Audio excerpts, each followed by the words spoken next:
Hello everyone, I am Deepika and you are watching my channel Infinite Learning.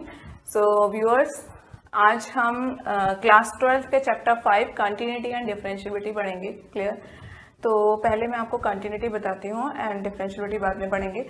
And differentiability जो है उसमें continuity के का concept use होने वाला है. क्लियर? एंड ये दोनों ही चीज़ें बहुत इंपॉर्टेंट है और इसका यूज़ आगे डेरिवेटिव्स फाइंड करने में होगा. क्लियर?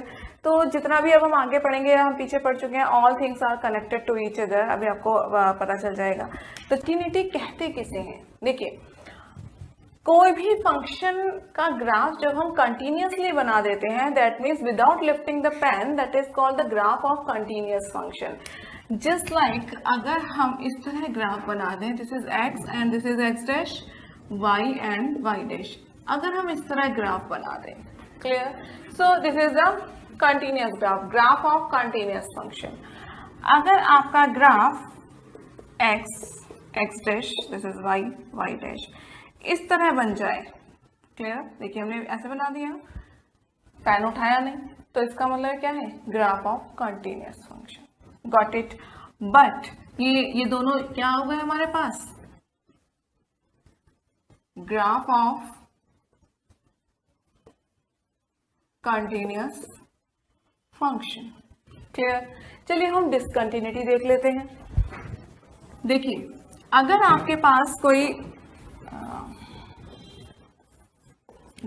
ग्राफ है x dash, this is y dash. Clear? अगर ये इस तरह बने लेकिन यहाँ पर ये ब्रेक हो जाए, मीन्स ऐसे और ऐसे बन जाए, ये पॉइंट इसमें इंक्लूड ना हो, that means this is the graph of discontinuous function. Clear? ये देखिए ब्रेक हो रहा है ना. अब इसका मतलब ये नहीं आप बना के यहाँ पे गोला कर देंगे, ऐसे नहीं. कहने का मतलब है ये ग्राफ यहाँ तक चला और फिर यहाँ से इस तरह हो गया. ठीक है? तो ये क्या हो जाएगा? ये यहाँ पर क्या हो रहा है? ब्रेक हो रहा है. तो ये क्या हो जाएगा? डिसकंटिन्यूअस फंक्शन का ग्राफ. ठीक है? अगर आप ग्राफ इस तरह बनाएं एक्स डैश वाई डैश, हम यहाँ तक चले, ठीक है, फिर उसके बाद वैल्यू चेंज हो गई, हम यहाँ से इस तरफ चल पड़े. ठीक है? तो हमने क्या किया? पेन उठाया, है ना, ग्राफ बनाने के लिए. तो ये क्या हो जाएगा? Discontinuous function. एक और ग्राफ से समझ लेते हैं. अगर आपके पास ग्राफ है एक्स डैश वाई डैश, ठीक है, ये यहाँ तक ठीक चले हम, लेकिन ये वाला पॉइंट जो है इंक्लूड नहीं है ग्राफ में, और फिर हम इस तरफ बढ़ गए. तो देखिए यहाँ क्या आ गया? यहाँ ब्रेकेज आ गई. यहाँ ब्रेक आ गया तो इसका मतलब क्या हो गया? Graph of discontinuous function. तो फंक्शन क्या है? डिसकंटिन्यूअस. तो ये वाले जो ग्राफ है ये क्या है? डिसकंटिन्यूअस फंक्शन के ग्राफ.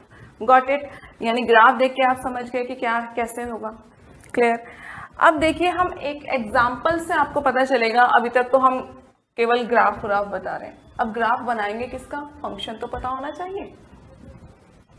तो चलिए अब इस एग्जांपल से समझते हैं. This is the function of x, okay, and the value of function is equal to 1 if x is less and equal then 0. ये आपकी कंडीशन दे रखी है. If it is value of function is 2 when x is greater then 0. Clear? तो देखिए अब हम क्या करेंगे, ग्राफ बनाते हैं. ठीक है, this is x and this is x dash, this is y and this is y dash. okay, ये आपका पॉइंट हो गया 0. this is 1 2 3 4 5 6 -1 -2 -3 -4. this is 1 2 3 4 5 -1 -2 -3 etcetera. Clear? Okay, तो देखिए सबसे पहले तो आपको एक चीज डिफाइन कर दें कि ये जो वैल्यू है ये क्या है? x की वैल्यू है, जो हमें कहाँ लोकेट करनी है? यहाँ पर. और ये जो वैल्यू है ये फंक्शन की वैल्यू है fx. अब fx कहाँ लोकेट करेंगे? y पर. ये हमने चैप्टर 1 में पढ़ा था, डोमेन एंड को डोमेन. हमारा कोई भी एलिमेंट जो डोमेन में होता है उसकी इमेज कहाँ होती है? उसकी इमेज होती है को डोमेन में. और को डोमेन को हम क्या लिखते हैं? y is equal to fx. Got it? Remember? याद आया आपको? तो y is equal to fx है, तो y is equal to fx. fx की वैल्यू कहाँ लोकेट होगी? यहाँ पर. ठीक है? ओके, चलिए तो हम देखिए हमारे पास क्या है, x is less then 0 and equal then 0, तो फंक्शन की वैल्यू क्या है 1, यानी कि 1। जब x 0 के इक्वल है तो 1 है, 0 के इक्वल है तो 1 है, गॉट इट। अब उससे कम है, 0 से कम है, 0 से कम है इसका मतलब हम कहाँ जा रहे हैं, इस साइड में, लेफ्ट हैंड साइड में माइनस की वैल्यू आ गई ना 0 से कम, okay, so we are going towards left. तो भाई जस्ट सपोज अब 0 से कम कुछ ही मान सकते हैं, -1 मान लें, ये आ गया, -1.5 मान लें, ये आ गया, ठीक है। इस तरह करके हम कोई भी वैल्यू ले लेंगे तो ग्राफ इस तरह हमारा आता जाएगा, ठीक है, समझ में आ गया। तो भाई x इज इक्वल टू 0 पे है तो 1 है, और 0 से कम है तो 1 पे, इस तरह ग्राफ बनते चले जा रहे हैं। अगर हम बात करें सेकंड कंडीशन की, if x is greater then 0 तो क्या है 2। अब ग्रेटर देन 0 है, ठीक है, इक्वल टू नहीं है। जब x ग्रेटर देन 0 है तो वैल्यू कितनी है 2, ठीक है, यानी कि यहाँ पर है तो भी 2 है, 1 है तो भी 2 है, 1.5 है, 1.56 है, कुछ भी है तो भी क्या आ रही है वैल्यू 2 ही आ रही है, ठीक है। अब देखिए एक चीज इसमें, यहाँ पर x की वैल्यू ग्रेटर देन 0 है, इक्वल नहीं है, तो हम यहाँ क्या कर देंगे, इस तरह बना देंगे, क्योंकि x इज इक्वल टू 0 पर 2 नहीं है, x ग्रेटर देन 0 पर 2 है, तो ये क्या हो गया, ब्लैंक हो गया। So this is the graph of discontinuous function. तो ये ग्राफ क्या है, discontinuous at x is equal to 0। कहाँ पर आया, देखिए कहाँ ब्रेक हो रहा है, 0 पे निकाल रहे हैं ना हम, तो 0 पे कनेक्टिविटी नहीं आ रही है, यहाँ पे ब्रेक हो रही है 0 पे, तो डिसकंटिन्यूअस एट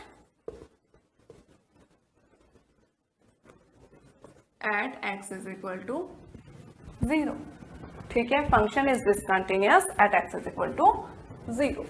समझ में आया, ठीक है, ये पॉइंट हो गया। अब एक और फंक्शन से समझ लेते हैं हम, ओके,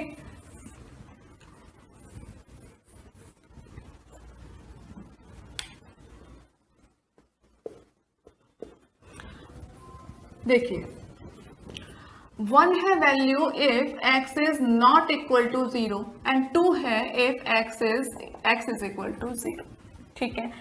ये फंक्शन ले लेते हैं, अगर x नॉट इक्वल टू 0 है, अब नॉट इक्वल टू 0 है दैट मीन्स क्या है, अब x 0 से छोटा भी हो सकता है और 0 से बड़ा भी हो सकता है, लेस देन भी हो सकता है एंड ग्रेटर देन भी हो सकता है, ठीक है।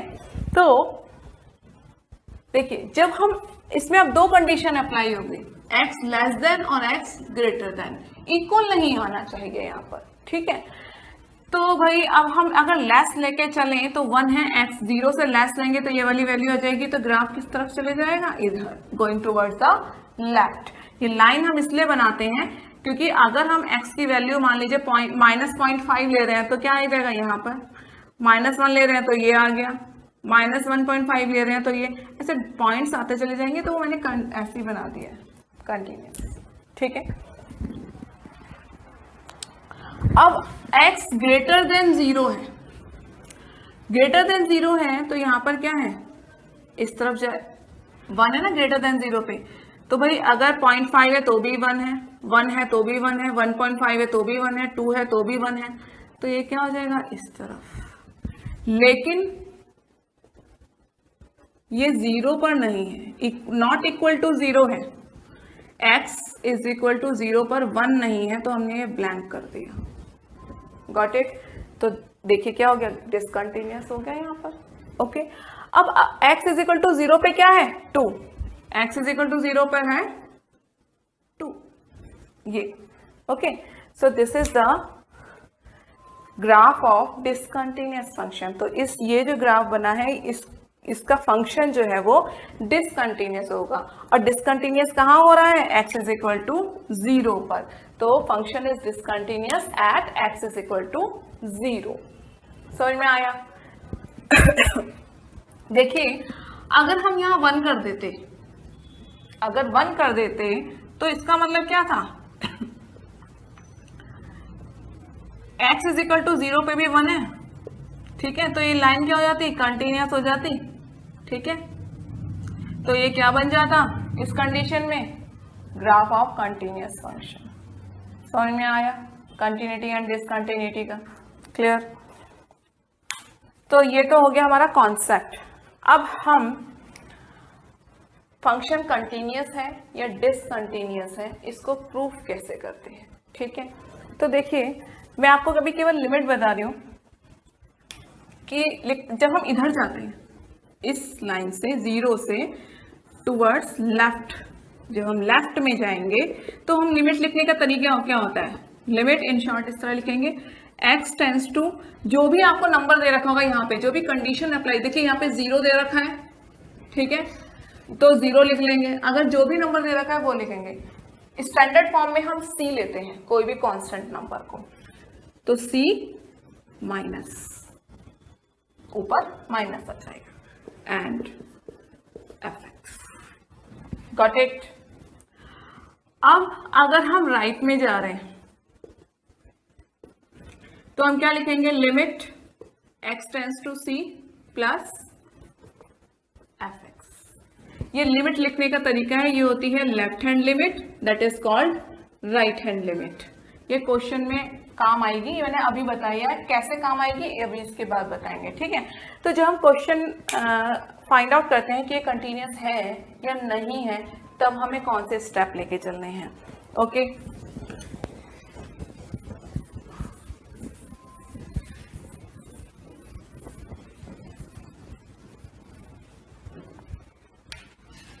देखिए तो फर्स्ट पॉइंट होता है जो फंक्शन जो है वो डिफाइंड होना चाहिए। ठीक है, function fx must be defined.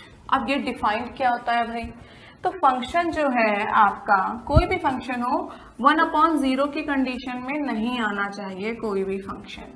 अगर आपको फंक्शन दे रखे हैं fx is equal to 1/x minus 3, ठीक है, तो भाई अगर x को हम 3 कर दें तो 3 माइनस 3 क्या हो जाएगा, 0, तो ये क्या आ जाएगा 1/0, तो ये नहीं होना चाहिए, यानी कि हम कंडीशन अप्लाई करेंगे x not equal to 3, x 3 नहीं होना चाहिए। अगर यहाँ पर 3 हो गया तो ये अनडिफाइन हो गया, तो आप इसकी कंटिन्यूटी नहीं निकाल सकते हैं। Got it?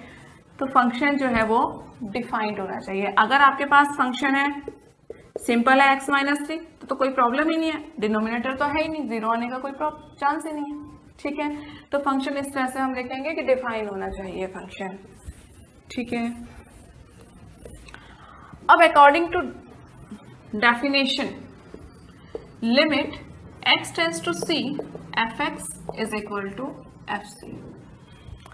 ये जो डेफिनेशन हमें दे रखी है जिसमें limit x tends to c पर, यानी कि कोई भी जो अभी मैंने एग्जांपल बताए उसमें जो भी हमें कंडीशन दे रखी थी x must be equal to 0 या लेस देन और ग्रेटर देन 0, तो वो 0 क्या है, वो c है। ऐसे या कोई भी नंबर आपको दिया हो 1 2 3 4 x greater than 1 less than 1 whatever, तो वो c होगा। ठीक है, fx, और वो क्या होना चाहिए, the value of function eight c के इक्वल होना चाहिए। ठीक है, अब इसको हम कैसे डिफाइन करेंगे, ये भी 2 पार्ट्स में डिफाइन होती है। Limit x tends to c minus fx, इसे हम बोलते हैं लेफ्ट हैंड लिमिट। ठीक है, लेफ्ट हैंड लिमिट। और limit x tends to c plus fx, ये होती है राइट हैंड लिमिट,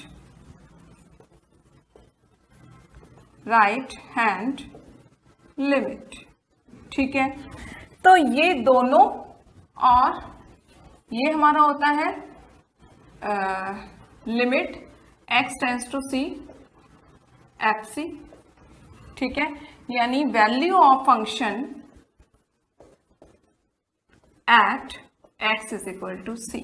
ठीक है, यानी कि कोई भी पॉइंट आपको जो दे रखा है c से जब हम इधर जाते हैं, ग्राफ अगर हम बनाए तो कोई भी पॉइंट मान लीजिए यहाँ दे रखा है c से जब हम इधर जा रहे हैं, c से जब हम इधर जा रहे हैं या इस पॉइंट पर c है, ठीक है, तो तीनों ही वैल्यूज जो है वो इक्वल आनी चाहिए, तब जाके फंक्शन जो है वो कंटिन्यूअस होता है। ठीक है,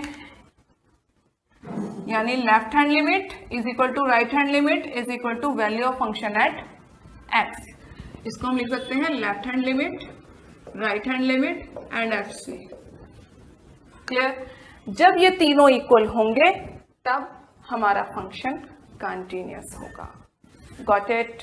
ओके, चलिए अब एक एग्जांपल करके देखते हैं। ठीक है, ये आपका क्वेश्चन नंबर 1 है जिसमें 3 पार्ट्स दिए हैं, मैं एक बता रही हूँ। नेक्स्ट वीडियो में आपको सारे क्वेश्चंस कराऊंगी। ठीक है, तो अभी हम फंक्शंस की कंटिन्यूटी शो कर रहे हैं। 5x - 3 आपको फंक्शन दिया हुआ है, हमें x = 5 पर निकालना है। मैंने आपको c बताया था ना, तो यहाँ पे c क्या है? यहाँ पे c 5 है।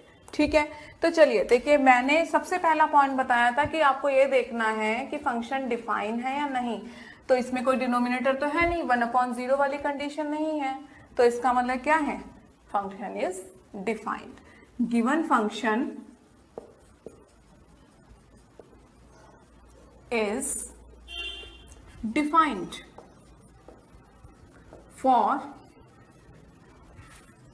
all real numbers।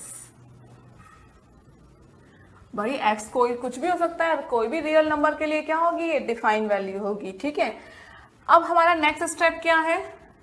हमें निकालना है एट x = 5। तो हम देखिए सबसे पहले सबसे इजी काम करते हैं, वैल्यू ऑफ फंक्शन निकालते हैं गिवन पॉइंट पर।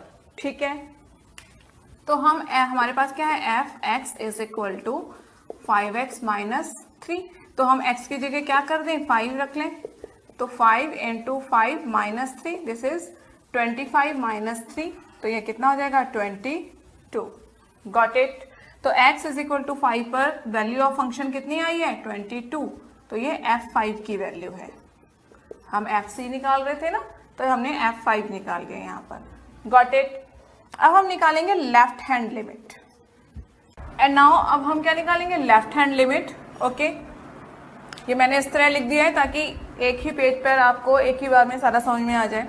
ठीक है, लेफ्ट हैंड लिमिट में हम क्या करते हैं? देखिए, लिमिट x टेंड्स टू, हम 5 पर निकाल रहे हैं तो 5 माइनस लेंगे fx। ठीक है, अब 5 माइनस में क्या होगा? ये आपका 5x - 3 फंक्शन है। ठीक है, अब ये जो लिमिट है इसका मतलब क्या होता है? देखिए, x में हम थोड़ा सा, हम 5 में ले रहे हैं ना, 5 माइनस का मतलब ये जो हम लिखते हैं लेफ्ट हैंड लिमिट के लिए, इसका मतलब ये होता है कि 5 में से हम लिटिल बिट वैल्यू माइनस कर रहे हैं। ठीक है, लेफ्ट हैंड यानी कि हम ये जो वैल्यू 5 दे रखी है, 5 से हम इधर जा रहे हैं। ठीक है, तो हम थोड़ा सा इसमें कुछ माइनस कर देंगे। अब क्योंकि यहाँ पर एक अनदर अल्फाबेट, एक अनदर टर्म h आ गई है, तो लिमिट जो है वो h में कन्वर्ट करनी है। तो इसके लिए देखिए यहाँ पर 5 है ना, x = 5 पर निकाल रहे हैं, तो 5 रख लीजिए। 5 इधर ले जाओ, 5 - 5 -h = 0। h के टर्म्स में लिमिट आ गई। अब हम यहाँ क्या करेंगे? Limit h tends to 0 f 5 - h। h की जगह हम क्या कर देंगे? 5 - h रख देंगे। ओके, 5 - h आ गया। तो भाई अब देखिए क्या करना है हमें। Limit h tends to 0 f 5 - h। अब फंक्शन में हमारे पास फंक्शन क्या है? fx = 5x - 3। अब x की जगह क्या आ गया? 5 - h। तो फंक्शन में जहां x है वहां क्या रख दीजिए? 5 - h। 5 - h - 3। ठीक है, इसको हम यहां ले लेते हैं। Limit h tends to 0 5 - h - 3। Got it? Limit साथ चलेगी जब तक हम लिमिट अप्लाई नहीं कर देते हैं। ठीक है, h टेंड्स टू 0, इसकी मंदा मल्टीप्लाई कीजिए, कितना आएगा? 25 - 5h - 3। अब लिमिट अप्लाई कर दीजिए, h टेंड्स टू 0, तो ये कितना हो जाएगा? 0। अप्लाई करेंगे तो हमारे पास क्या आ जाएगा? 25 - 5 × 0 - 3, दिस इज 22। तो देखिए लेफ्ट हैंड लिमिट की वैल्यू कितनी आई? 22। चलिए अब राइट हैंड लिमिट निकालते हैं। राइट हैंड लिमिट के लिए लिमिट x टेंड्स टू 5+, ठीक है, fx। अब 5+ का मतलब क्या है? ये जो हम लिख देते हैं 5 प्लस, दैट मीन्स जो वैल्यू हमें 5 दे रखी है, हम इससे कहाँ जा रहे हैं, थोड़ा सा राइट में जा रहे हैं, राइट हैंड लिमिट। ओके, तो राइट हैंड लिमिट में जा रहे हैं, तो देखिए इसकी लिमिट कैसे चेंज होगी, x की जगह हम क्या रख रहे हैं, 5 प्लस h। ठीक है, 5 प्लस लिया ना, ये है इसका मतलब। x इज इक्वल टू 5 के लिए निकाल रहे हैं, तो यहाँ पे लिमिट h कितना जाएगा, 0। लिमिट चेंज हो गई। Now limit h tends to 0 f 5 plus h। अब फंक्शन में देखिए, फंक्शन में x is equal to 5x plus 3 ना, फंक्शन x की जगह पे क्या हो गया फंक्शन में, 5 प्लस h। तो जहां जहां x है वहां कहाँ क्या रख देंगे, 5 प्लस h, और लिमिट साथ में लगाएंगे, 5 प्लस h माइनस 3। ठीक है भाई, तो देखिए ये आपका हो जाएगा limit h tends to 0 25 plus 5h minus 3। अब लिमिट अप्लाई करोगे तो यहाँ पे 0 लगाओगे तो कितना आ जाएगा, 25 प्लस 5 इंटू 0 माइनस 3, ये तो पूरा 0 हो गया। 25 minus 3 this is 22। Got it. तो देखिए value of the function at x is equal to 5 22 आया, लेफ्ट हैंड लिमिट भी आपकी 22 आई है, राइट हैंड लिमिट भी आपकी 22 आई है। ठीक है, तो आप इससे लिख सकते हैं